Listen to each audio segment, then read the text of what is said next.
양주시 경기도의원 예비후보 정석원 후보님을 만나보겠습니다. 후보님 안녕하십니까? 네, 안녕하세요. 네, 안녕하십니까? 복지TV 시청자 여러분, 그리고 양주 시민 여러분. 저는 경기도 양주시 옥정동에서 법률사무소를 운영하고 있는 정석원 변호사입니다. 저는 이번 제9회 전국 동시지방선거에 경기도의원으로 출마하게 되었습니다. 후보님께서 정치에 이제 처음 입문하시게 되었는데 특별한 동기나 계기가 있으신지? 네, 제가 2012년도에 양주를 이사 왔을 때의 양주시 인구가 20만 정도였고요. 현재 30만을 넘은 것으로 알고 있습니다. 그런데 이 정도 인구 수면 경기도에서도 거의 17위에 해당하는 인구 수임에도 불구하고 양주시는 다른 시군구에 비해서 조금 평가가 절하되어 있다는 느낌을 많이 받았습니다. 양주시의 어떤 위상을 높이고 양주시에 좀 자존심을 회복할 필요가 있다 이런 생각을 했고요. 저도 많이 부족하지만 제가 감히 그 역할을 하기 위해서 출마를 결심하게 되었습니다. 후보님께서 평상시에 생각하시는 복지, 그 복지는 어디에 가치를 두고 계신지 말씀해 주시겠어요? 네, 제가 이런 질문을 좀 예상을 하고 생각을 좀 해봤습니다. 그래서 제가 로스쿨 때 공부했던 헌법 조문을 좀 살펴봤는데 그 헌법 제10조에 모든 국민은 인간으로서의 존엄과 가치를 가지며 행복을 추구할 권리가 있다 이렇게 규정되어 있습니다. 그래서 우리가 이제 태어나서 인간으로서 어떤 대접을 받고 이 짧은 시간 동안 이제 행복하게 살 권리가 있지 않을까. 답을 말씀하시라고 하면 저는 복지의 가장 큰 그 가치는 어떤 인간으로서의 어떤 존엄과 행복이지 않을까 그런 생각을 했습니다. 도의원으로 출마를 할 예정이시니까 우리 경기도의원으로서 복지 정책 어떤 것이 가장 시급하다고 보고 계십니까? 우리가 한정된 자원하고 재원을 가지고 서로 이제 나눌 수밖에 없을 것 같아요. 최근에도 뭐 어떤 단체들을 만나서 얘기를 해봤지만은 또 지원을 전혀 못 받는 데도 있기 때문에 자원과 재원을 어떻게 이제 좀 합리적으로 효율적으로 분배를 하느냐 이 부분이 좀 되게 중요할 것 같습니다.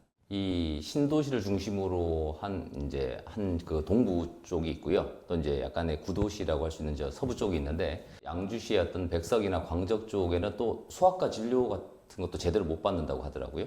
신도시 중심에서는 젊은 세대들이 많은데 또 자녀들을 또 이렇게 좀 돌보는 게 힘들다. 그러니까 직장에서 일을 하고 해야 되는데 자녀들을 이제 돌보는 게 힘들다 이런 말씀을 많이 하시는데 결국은 이게 이제 좀 불균형이 좀 발생을 하는 것 같습니다. 그래서 양주시만의 문제는 아닐 수도 있지만 양주시는 최근에 이제 급격하게 인구가 늘어났기 때문에 그런 문제들이 바로 발생을 하고 있어서 지역에 맞는 지역의 어떤 현황이라든지 그 사정에 맞는 어떤 그런 어떤 뭐 의료 정책이라든지 의료 시설 어떤 분배라든지 그런 것들이 중요할 것 같습니다. 불균형한 발전 모습 그런 모습들을 어떻게 해결을 할 수 있는 방법을 혹시 생각해 보셨나요? 결국은 양주시가 지금 보면은 공공의료원도 유치는 이제 일단은 성공을 했는데 공공의료 쪽에서 해줘야 될 것이 많지 않을까. 결국은 이걸 모든 것들을 시장 경제에 맡겨두면 아까도 말씀드린 것처럼 서부 지역에서는 어린 자녀들이 없으니까 소아과를 개원을 하기도 어려운 거죠. 예, 그래서 그런 문제점을 생각을 했을 때는 어떤 공공의료가 그런 부분을 해줘야 되지 않을까. 그리고 현 또 이재명 정부가 추구하는 것이 이제 진보 쪽이기 때문에 어떤 많은 사람들에게 어떤 최대한 많은 혜택이 가게 하려면 정부가 나서줘야 될 수밖에 없고 그런 부분들은 이제 공공의료가 해결을 해줘야 될 것 같다는 생각을 하고 있습니다. 노인 삶에 대한 정책이 좀 더 구체화되어야 될 것이라고 생각이 되고 그리고 또 장애인도 요즘에 늘어나고 있는 추세잖아요. 발달장애인 특히 많이 늘어나고 있는데 그 분야의 정책도 조금 더 구체적으로 실질적으로 할 수 있는 정책 혹시 생각해 보셨는지요? 어르신이라든지 어떤 장애인이라든지 아이들에 대한 그 각각의 대상자에 대한 어떤 그런 복지 서비스들은 그래도 부족하지만 그래도 어느 정도 갖춰져 있다고 생각이 듭니다. 근데 하지만 빈병의 효자가 없다고 저도 개인적으로 이제 아버지께서 뇌출혈로 한 7, 8년 정도 이제 투병 생활을 하시다가 돌아가셨는데 어머니가 아버지를 돌봤는데 그 과정이 너무 힘들더라고요. 그래서 오히려 정상인이 오히려 아플 정도로 그렇게 되는 걸 봤을 때 대상자들을 돌보는 그 주위 분들을 위한 그런 서비스들도 좀 준비가 되어야 되지 않을까. 가장 가까이에서 케어를 하는 사람들은 그 가정이니까 이 가정이 건강하게 유지가 되어야지 그 서비스를 받는 대상자들도 훨씬 더 행복할 거라는 생각이 들거든요. 그래서 저는 좀 그런 쪽에 조금 더 관심을 가져보고 싶습니다.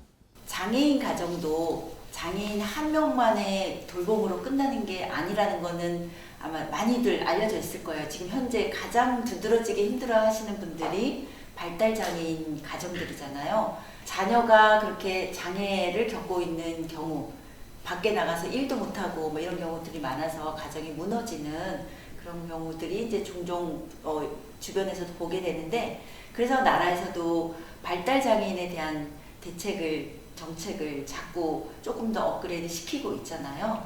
우리 양주시에서도 그런 사례를 혹시 보아오신 경우가 있는지요? 네. 그래서 어제 좀 또 마침 그 또 경기 장애인 부모연대 양주시 지회가 있어서 네네. 그 이제 관계자분들을 만나고 왔는데요.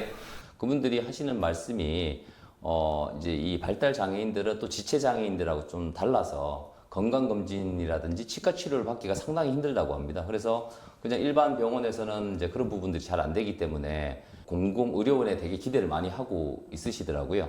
양주시가 유치한 공공의료원이 제대로 진행이 된다고 하면 발달장애인만을 위한 재활이라든지 발달장애인들을 케어하는 가족들을 위한 또 어떤 서비스들 같은 것들을 좀 많이 만들어내야 되지 않을까, 그런 생각을 하고 있습니다. 요즘은 1인 가구 청년들도 많고 노인 1인 가구도 많지만 1인 청년 가구들도 참 많이 늘어나고 있는 추세입니다. 그 청년들이 자기 스스로 정말 자립해서 독립해서 부모의 곁을 떠나서 살 수 있는 기반을 나라가 지금 만들어 가려고 애를 쓰는데요.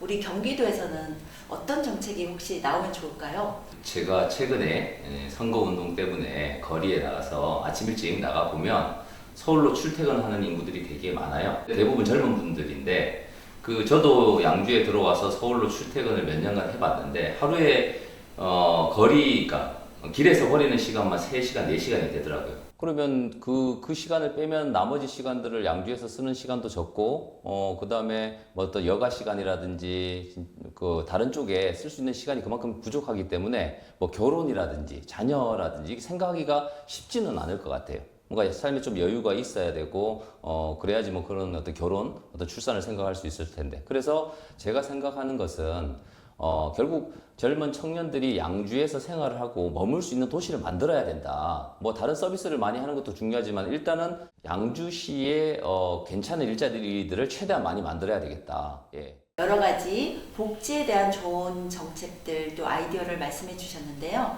이런 것들이 실행되기까지 또 어떤 문제점, 장애물도 있을 텐데 그런 장애물이 생길 때는 어떻게 해결하실까요? 네, 결국은 이런 문제를 풀기 위해서는 뭐 개개인의 노력도 중요하겠지만 어떤 행정이나 정치가 되게 중요할 거라는 생각이 들고요.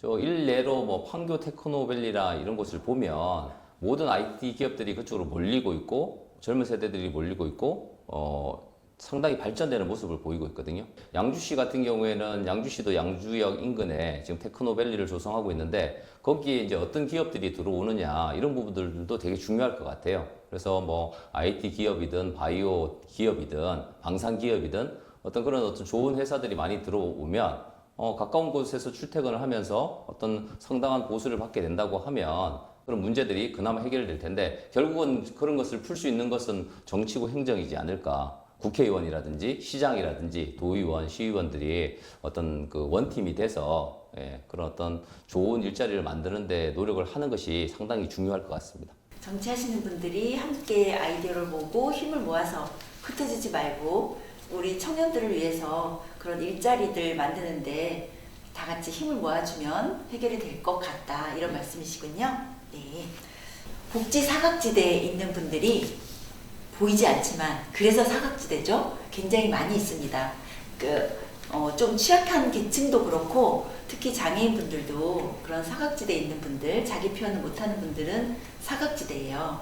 그런 분들이 많이 있는데 그런 시민들에게 예비 후보님께서 전하시고 싶은 말씀이 있으면 전해주시겠어요? 네, 제가 뭐 예비 후보로서 잠깐 그 어필을 하자면 저는 이제 법률가로서 한 10여 년 이상 이 일을 해왔는데요. 법률가라는 것이 결국은 어떤 문제를 듣고 어떤 공부하고 연구를 해서 해결책을 제시하는 역할을 하는 것 같아요. 제가 해보니까. 저는 그런 일들을 그 10여 년 이상 해왔기 때문에 다른 누구보다도 조금 그런 부분에서는 좀 앞설 수 있다, 잘할 수 있다 이런 생각을 하고 있습니다. 스스로 이런 생각을 하고 있고요. 복지에 대한 문제들이 이제는 개인의 문제가 아닌 것 같아요. 그래서 뭐 직접 목소리를 내기가 어려우실 수도 있지만 결국은 얘기를 할 수밖에 없지 않겠습니까? 그래서 뭐 정치인이든 뭐 행정을 하시는 분들이든 이런 분들에게 최대한 본인들의 목소리를 내주시고 저같이 이런 어떤 뭐 기회가 돼서 도의원이 된다고 하면 이런 뭐 도의원들에게도 얘기를 하면 기존에 가지고 있던 어떤 그런 법률적인 소양이라든지 그런 경험을 통해서 진짜 해결책을 제시해 드릴 수 있다 이렇게 감히 말씀드리고 싶습니다. 네, 법률적으로도 조언이 될 수가 있고 확실한 조언을 해줄 수가 있고 지금 어떤 부분이 이분들한테 필요한가 그런 것도 또 찾아내서 지원을 해줄 수도 있다는 생각이 듭니다. 그래서 든든합니다. 마지막으로 우리 양주 시민들이 도의원님을 왜 뽑아드려야 될까요?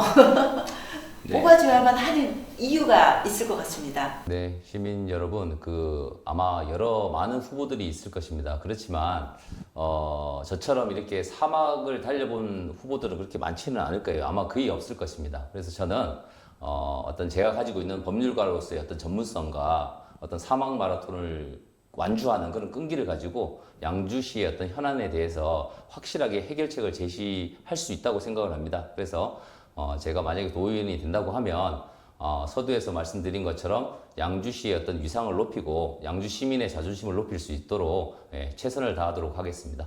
네, 지금까지 정석원 후보님의 이야기를 쭉 들어봤는데요. 아주 자신도 넘치고 그리고 우리 양주 시민의 위상을 너무 많이 높여주실 것 같습니다. 시청자 여러분, 지금까지 함께 해주셔서 감사합니다. 인사해 주시겠어요? 네, 복지TV 시청자 여러분, 그리고 양주 시민 여러분, 아주 중요한 그 결정의 시기가 다가오고 있습니다. 6월 3일에 어떤 투표를 통해서 우리의 목소리를 대변할 수 있는 정치인을 뽑는 것이 우리 사회를 발전시킬 수 있다고 생각을 합니다. 올바른 선택을 부탁드리겠습니다. 감사합니다.